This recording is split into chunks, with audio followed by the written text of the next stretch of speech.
મારું નામ રવિ નંદા, ગામ સુવરડા, તાલુકો જિલ્લો જામનગર। અમારો 2 દિવસ પહેલાં અહીંયા આપા માર્કેટિંગ યાર્ડમાં મગફળીમાં ટેકાના ભાવે ખરીદીનો કરવાનો વારો આવેલો હતો। તો મેસેજ અમને આવેલો હતો એટલે અમે ભરીને આવ્યા હતા।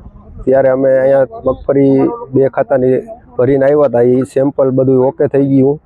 ઓકે થયા પછી 2 દિવસ પછી અમારે પાછો મેસેજ આવેલ કે ભાઈ તમારી મગફળી રિજેક્ટ થયેલ છે ઉપરથી, તો તમે અહીંયા આવો। એટલે અમે અહીંયા આવીને જોયું તો અમારો માલ પાછો પરત આવેલો હતો।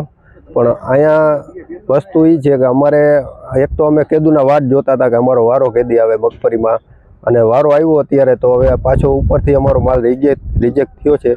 તો આના માટે અમારે સરકારશ્રીને એક નમ્ર વિનંતી છે કે અમારો માલ પાછો પરત લઈએ અને કોઈ ખેડૂત હેરાન ન થાય એવી મારી નમ્ર વિનંતી છે। તમને શું લાગે છે આમાં કઈ એવું લાગે? હવે આમાં તો હવે જો એક તો માલ પલળી ગયો તો ઉપરથી વરસાદનો, એટલે આમાં તો કોઈને આપણે દોષ નથી દઈ શકતા, કેમ કે ઉપરથી ને કુદરતી આફતનો માલ પલળેલો હતો, એ અમે ભરીને આવ્યા હતા। પાસ થયા પછી ફેલ થયેલ છે, એટલે અમને થોડુંક ઉપર જે સેમ્પલ કરતા હોય કે જે કરતા હોય અમને ખ્યાલ નથી, પણ ઉપરથી માલ રિજેક્ટ થયેલો છે તો ઉપરનું જે કાંઈ ફેરફાર થયેલો હોય એ સરકારશ્રીને અમે નમ્ર અપીલ કરીએ છીએ કે અહીંયા કાંઈ ચેક કરાવે।